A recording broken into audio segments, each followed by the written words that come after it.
Well, it's proper frosty on the plot this morning.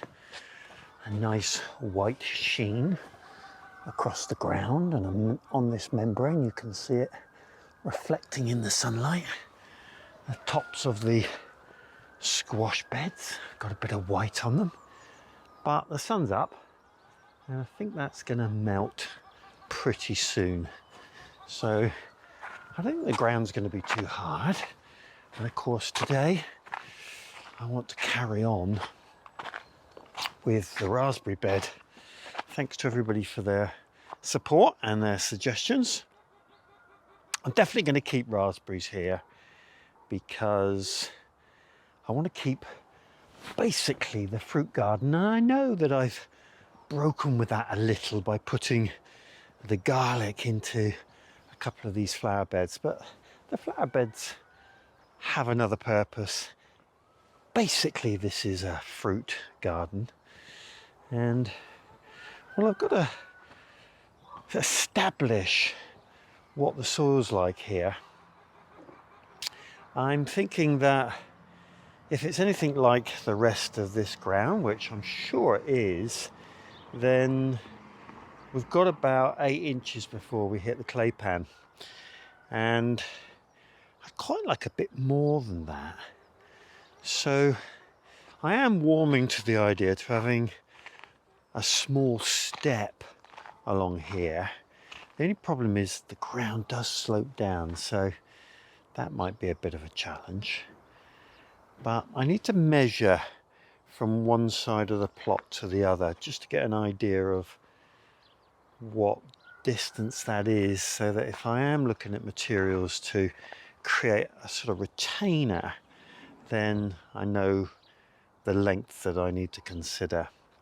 So one of the things that I want to do is just take a small section and go right down and see what sort of depth of soil I've got here, because that's going to have a bearing on what I do for the rest of this space. So I will do that this morning, and other than that I think I'm going to bite off this next section and get us back to there. I might even take this one out as well. If I can get to that, or even better, if I can get these raspberries out and these raspberries out, I'll effectively have got all the raspberries out of the whole area. And then it's all about soil management. I do need to move this contraption, which somebody gave me and I've not found a really good use for yet, but you know, clearly it is a decent sort of trough. I quite liked the idea of putting plants in and growing them hydroponically, but I haven't got to that. So I did take a visit to the lumber yard yesterday, and they had some very cheap wood that's been outside for a fair old while, and they've obviously decided that it's time for it to be sold on, so it's very cheap indeed.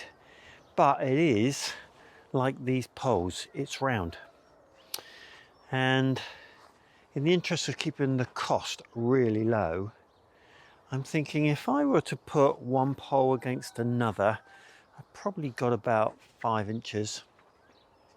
I'd have to back them and fix them, but I could make some sides that would go into these beds,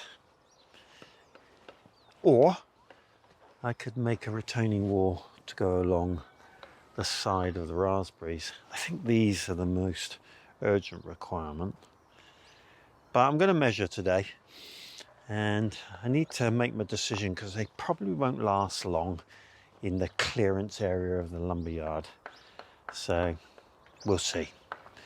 Right, get my tools. Oh, there's one other thing I need to show you, something new on the allotment. So what's new? Well, these are new. I buy a lot of gloves. I buy fairly cheap gloves because I'm pretty hard on them, and well, they wear out quite quickly, and I wash them, and so on the cycle goes, and basically they get holes in and they tend to be a little bit weak for the hard work that I do in the winter. So I thought I'd really splash out, and these were £5. So that's a lot more than I pay for gloves normally, but they are much more rubberized, and I'm hoping harder wearing and might see me through the winter a bit more. They're made by Kent and Stowe, so they make a lot of tools. I'm hoping that they'll be good quality. So these are going to help keep my hands warm and, well, relatively clean.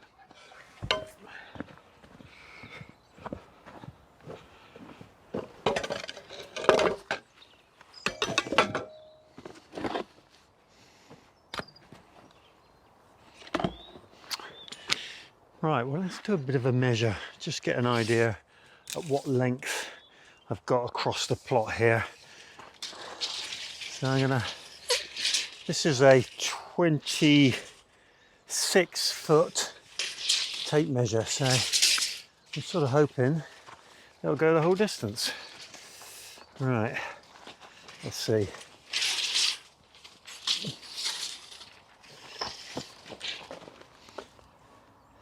Well, that looks like 19, I'd say probably 20 foot across. So the length of those poles that I've seen is 12 feet. So 2 poles would go the whole distance. I'd have to cope with the gradient, so I'll probably end up stacking it a bit. But of course, the beauty of using that round wood is that I can do an almost, well, log cabin sort of style and pick up the gradient. So they're quite appealing. I just need to decide whether I'm going to buy enough to do the whole 3 beds and this in one go, because I will have to pay a delivery charge. At 12 foot, they're not going to go in my car. I'll think on it. Right, let's just get down in here and see what we've got in terms of depth. It's going to be interesting going down, because give me a bit of a fix on how much digging and clearing I need to do. And looking at it, there's so much of this bindweed that I'm going to have to turn all this soil over at some point anyway. So we're down a spade's depth at the moment, and I'm still dealing with soil, which is good.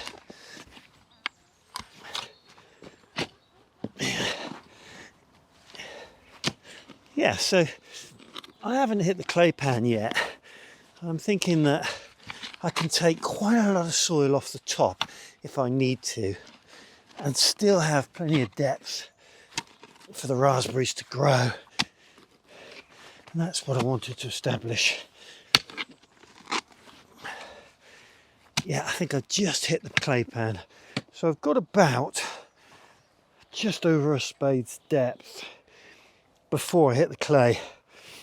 And I think in an ideal world, keeping a bit of this and having a bit of a retainer would be perfect if I can get the materials. So we'll think on that. In the meantime, it's clearly going to be cleared out once I've done all the raspberry removal.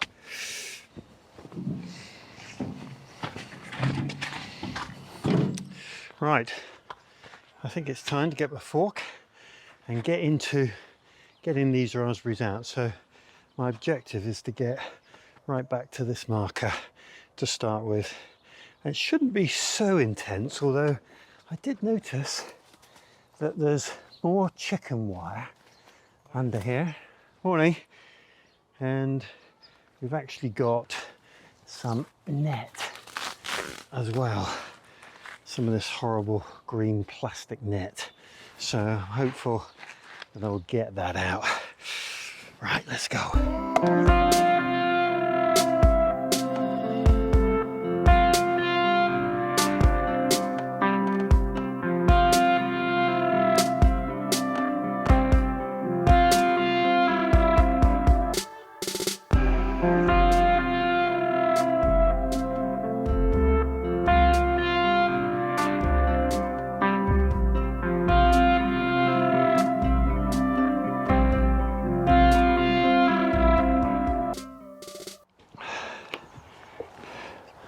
that was a pretty big effort to get there, but very rewarding to see this space grow.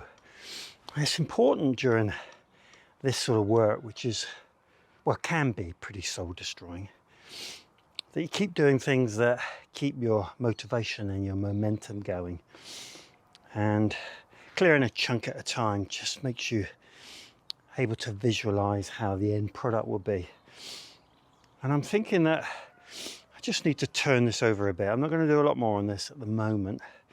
Just turn it over a little bit, get rid of that pile of grass and weed that I've taken out. And then, as I say, in the interest of motivation, I think I'm going to take out every remaining raspberry cane. And what that'll do, it'll enable me to stand up there, look back, and it'll be a completely different visualization of this space because there'll be no height. And I think that'll be, well, very rewarding. What I have noticed is that when I got to this point, and you will notice that there's no raspberry canes left, and that is because we move into a bed that is consistent of that red clay that I found in other parts of the plot. And this is extremely solid, and that will have stopped the roots of the raspberries from growing on and into there. So that tells me that that mound, unfortunately, is made of an awful lot of this red clay. And that means that that's probably going to end up going down the bottom. That's quite a lot of moving, but I know that they're going to take some height of this out anyway. Right, I must get the canes into pots before the day's out, but I do think it'll be great to see this space without any height. So I think I'm going to take my jumper off because it's getting mighty warm, and see if I can knock those out. Get rid of that weed first. Good times.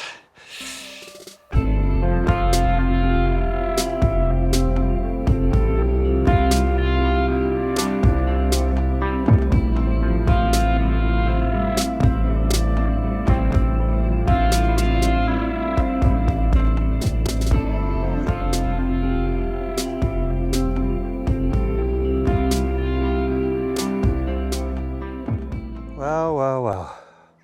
What a difference. It's amazing. When all that height is gone, it just makes me think how much more light the gooseberries will get. It's hard work, but it does feel good. I'm just getting to the edge here, just tidying it up and finding the edge of the weed membrane. I'm thinking that it's going to be pretty tatty, that membrane. Whatever I do, I'm going to need to think about how I finish it off. Got a little bit of mud here to get back onto the area. But I think the priority now for me is to get these canes, and boy, there's a lot of canes, but to get them into these pots, and in the interest of keeping as much energy as possible, because you might have detected that I was flagging a little. I think I'm just going to sieve from this topsoil straight into these pots. That'll get the bindweed and the couch grass out, but save me putting it into the barrow and then into the pots. So I think I'm going to try and get all those into these pots, get them reasonably stable, and then have a bit of a sieving session just to get their roots covered so they don't dry out. Right, that's next.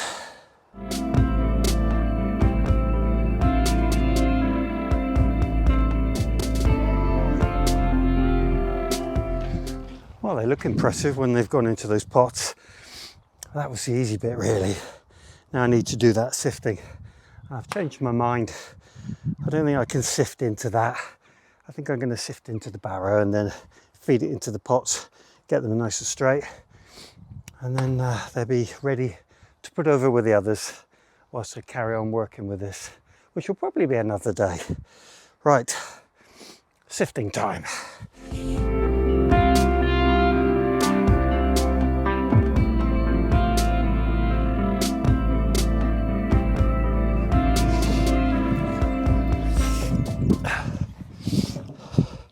Well, I think I'm done for today.